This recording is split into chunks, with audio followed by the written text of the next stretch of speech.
بله başlayayım. قفل تا زمانی که این محافظ نباشه Bir dakika sağlar filmi götürsün. قفل تا زمانی که این محافظ نباشه یکسان.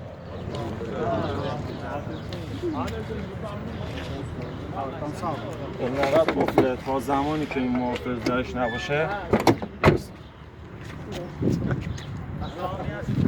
تیبا و ساینه در عقبشون وا میشن با کاپوت سرقت باتری لوازم داخلی پژو پارس 94 به بالاست. شرکت اومده ضد سرقت کرده اصطلاحاً ولی درش چی داره؟